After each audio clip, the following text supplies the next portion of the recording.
I think we're live. We are live. Hello, everybody. Lisa Johnson here.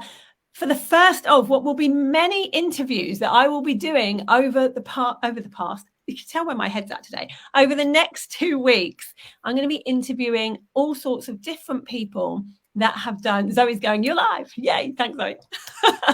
That have done One-to-Many, my signature program before. And the reason why we do this is, even if you're not coming into One-to-Many or you're not even considering One-to-Many, the reason why I like to interview people is so that you can see what's possible with using passive income, because I think it's really difficult for me to be saying, you know, this can happen if you do this work. And we know that it can be quite difficult when you're doing Race to Recurring Revenue Challenge, or when you're doing One-to-Many, we can be thinking, God, is this something I can actually do? This sounds quite difficult to do.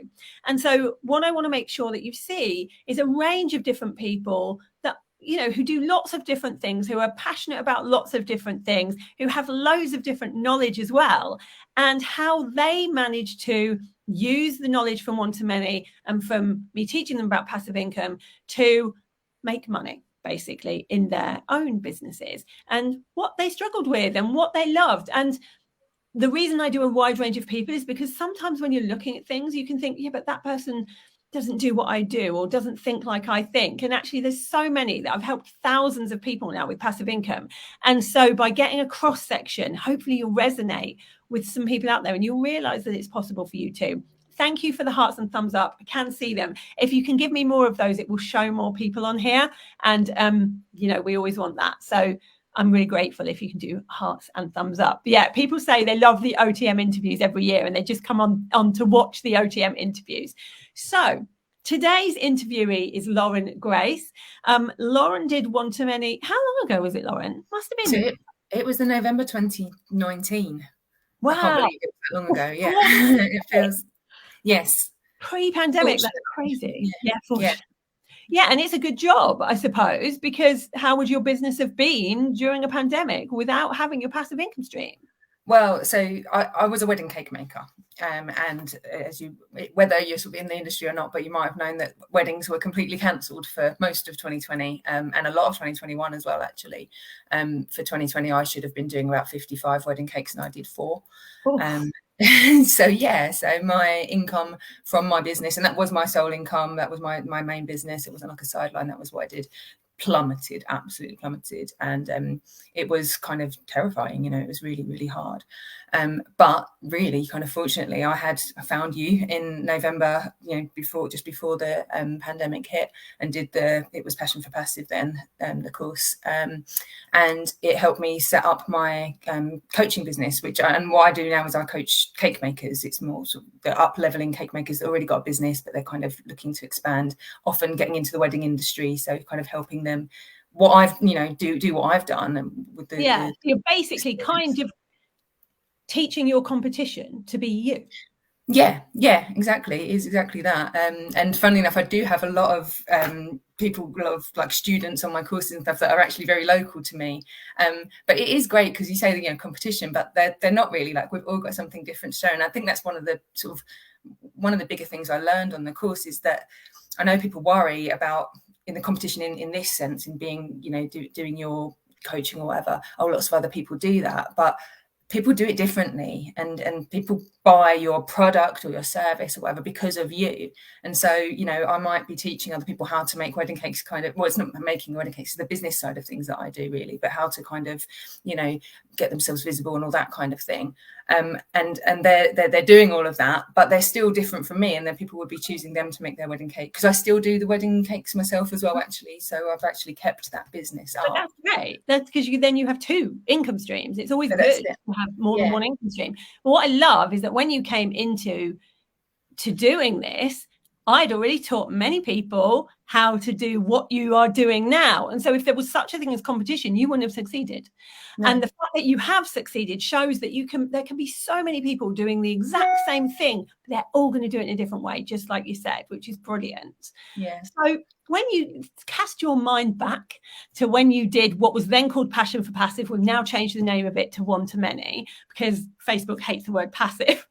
So that's why we changed it. Oh, look, one of your students is on. That's so good. So what did you, when you went into it, what did you think you were going to do? Is this what in your head you were thinking, this is what I will do? Or did you go in blind thinking, well, I don't know what my passive income stream will be? No, I had a good idea, not 100% refined, but I had been, so before I even knew about you and what you did and everything, I had been thinking, and it hadn't been the words that you used, but I realised after when you used those words, that's all I was thinking about, the whole one-to-one, working, trading time for money thing. And although I loved my job, it was, I kind of, I realised that I'd hit a bit of an income ceiling. I can only do so many cakes, There's only so much hours in a day, right? Yeah. And you can put your prices up, but there's still only going to be like a maximum you can kind of and get. And it wasn't just money motivated, but it was a bit, I don't have any problem saying that.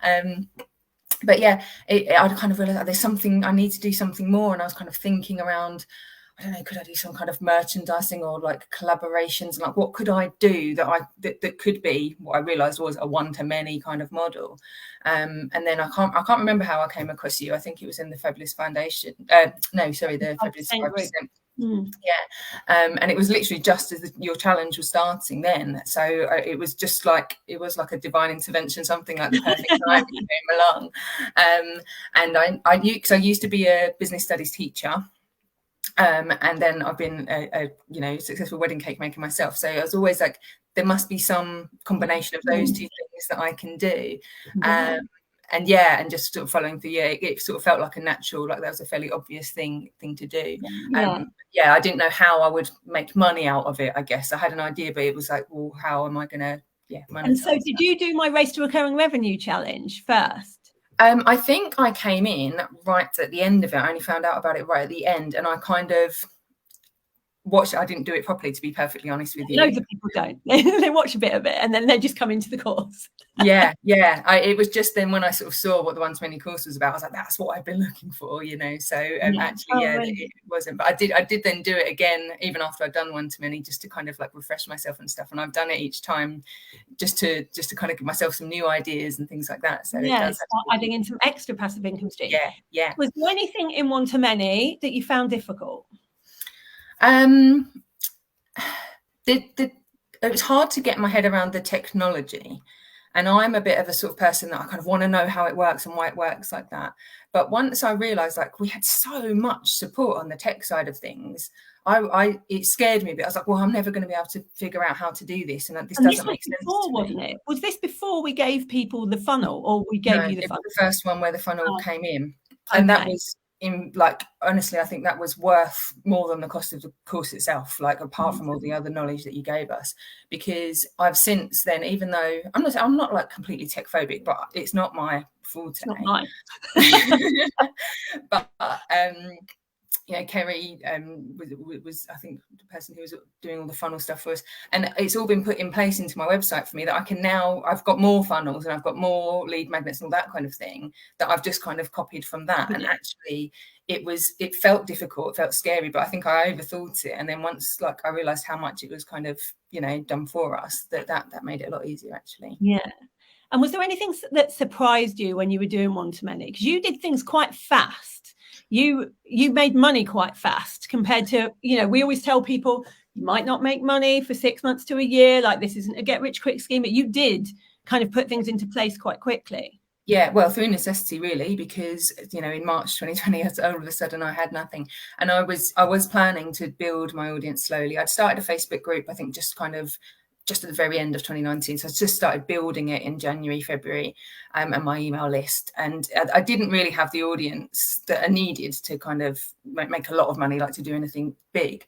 But I suddenly had time. I was homeschooling twins at home and all of that, like didn't really have time, but I wasn't making cakes anymore. And I just thought, right, I just like threw myself into it. So in the May, I launched a beta version of my course, which I now is my kind of like signature course. And I limited that to 10 people because I just kind of wanted to give it a try and see Yeah, and it was much cheaper than, you know, it should have been. But actually, it was a really good idea because it did bring me in like £3,000, you know, just all of a sudden, which I wasn't getting from anywhere else.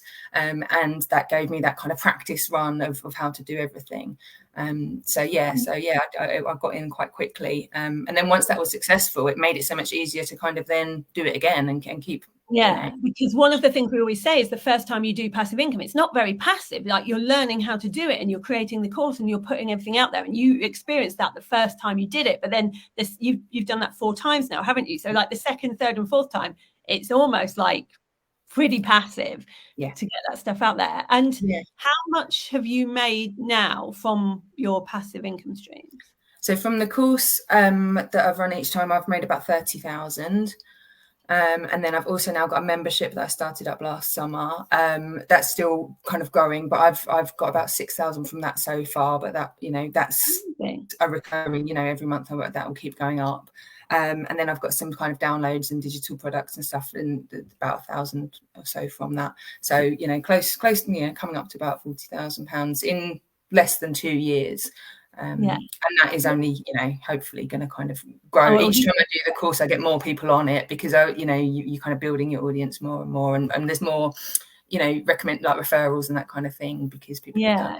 What I love is how you've done exactly what it says on the tin. So in One to Many, we say you do one passive income stream, you make sure that's making money, you add another one, you make sure that's making money, and that's exactly what you've done. You've kind of gone, right, and now I can add another, that's working, now I can add another, that's working. That's what I loved about the course. I really need, you know, I think I'm quite a good businesswoman, and you know, I've run a successful business, and I'm confident in all my knowledge and everything else like that. But in you know, getting a passive income, I didn't know how to do it, and I wanted to be told. I didn't want a coach that would kind of be, you know, give me confidence boosts and all of that kind of thing. I was like, no, I just want to know what to do, and I literally did. I followed your modules, you know, through to the letter. And then as the time's gone on, there's a few things that I've kind of changed a little bit that work a bit better for me. But having gone through it, like, you know, word for word, just made it easy. And what we've added since you did it, because we realized that there's no such thing as a kind of cookie cutter way of doing passive income, that yes, there's a blueprint, but what there is little tweaks that people need that make it their own. We realized that, so we added in One to Many University, which is like 3 months, 12 weeks of people saying, you know, well, yes, you can do it how Lisa just did it, but this is how I do it for products. Or that, yes, you can do it with a Facebook group, but this is how I did it with Instagram. And I think that those tweaks are really important because you do have to have a business that works for you. Yeah. Amazing. So what's for the future? What are you going to do next? Well, I'm capitalizing a little bit. I think I've really started to build the cake audience, cake maker audience, and you know, I love it. I really enjoy it. It's so lovely having that community because it is quite a you know, isolating like business when you just make cakes and you work from home, and often a lot of people that, you know, my students are mums and that kind of thing, and that's that thing that they do at home. But then when you've got this community, and especially that's why I love my membership as well, but even all the courses become like a little membership in their own as well, you know. I really enjoy that, and because I still enjoy making the cakes, it feels so it kind of works really well because I'm still in that. But yeah, who knows, there's I've got a few ideas. I'm actually doing the challenge this week and I've started thinking of a few ideas, but yeah, there's more potential for it. But yeah, at the moment, well, now you know you can do it. You can do it with everything. That's the good thing. I can see some questions about the tax for EU. It actually isn't a problem. People talk about this all the time. It's completely irrelevant for what we do when we make passive income. For the digital products, is that one? Yeah.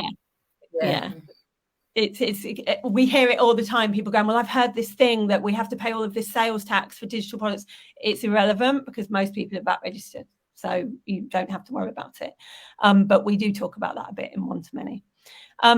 When you say you have knowledge but don't know what would be a passive income, that means you need to go into the Race to Recurring Revenue Challenge, which is on right now this week. That's what we teach. We basically get you to start thinking about your passive income stream.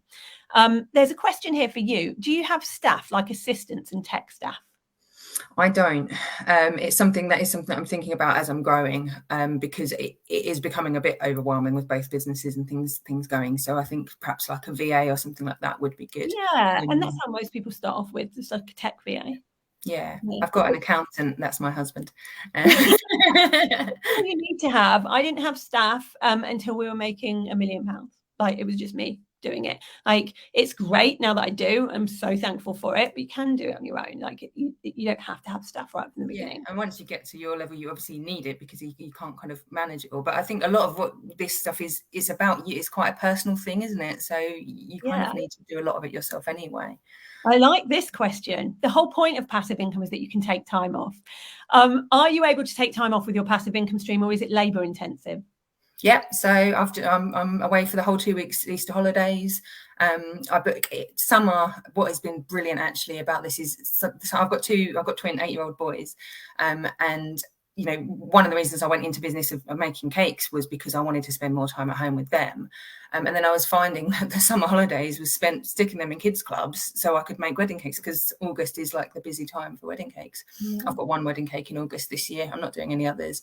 And I will still have my membership running. And so I deliver a few trainings, but a lot of that's facilitating, just getting people in.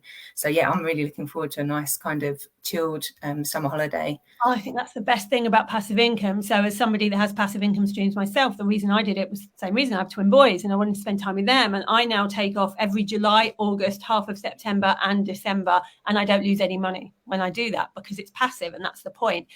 Do you run ads? So we now run ads, but we didn't run any ads until we'd got to £1 million. Do you run ads yet, Lauren? I did. I haven't done for a little while, but I did last year just for getting people into my free group. I didn't spend a lot, but it did help. Yeah, but I didn't spend loads. I don't know that it's the best. Yeah, we don't really use them very much for launches and that kind of thing. We try. It never works out that well for us. We find that doing things organically works really well. And, you know, we got to 7 figures doing it organically. And I'm a big believer that don't start with ads, because if you do stuff and it works, then use ads, because all ads do is scale what you're already doing right or wrong anyway. So you don't want to scale what you're doing wrong. Have you ever gotten negative feedback and how did you deal with it? Great. I don't know that I have. Not yet. Touch wood. Yeah, but you know, mostly from people who have never actually worked with you, I think, isn't it? Yeah. Never worry about negative feedback. You will never have a hater who is doing better than you. That, just always remember that. And why do you care about strangers' opinions on the internet? Like, always care about what the opinions are of people who are closest to you. Love working with Lauren. I'm learning how to be her, which is something Lisa mentioned today in the challenge. Very excited to be expanding my business. Yeah. Just arrived. Luck to be here and get the golden nuggets. Oh, I'm glad you've enjoyed this interview. There will be more interviews coming. We've got one tonight at 8 p.m. UK with another person that's done one-to-many called Victoria. We're going to have lots of interviews over the next 2 weeks of people doing lots of very different things. Lauren, if people want to come and check you out, where is the best place to do that? So my Facebook group is the Honeybee Cake Hive. So yeah, that's probably the best place to look me, or on Instagram, Lauren Grace Cake Coach. Brilliant. Go and check Lauren out. Go and follow her. Go and see how she's doing. And I will speak to you all tonight. Oh, there's Victoria right here, right now. And me and Victoria will be having a chat at 8 p.m. She'll tell you about her experiences of one-to-many. I will see you then. Have a good day, whatever it is that you're doing. Thanks so much, Lisa. Thanks, Lauren.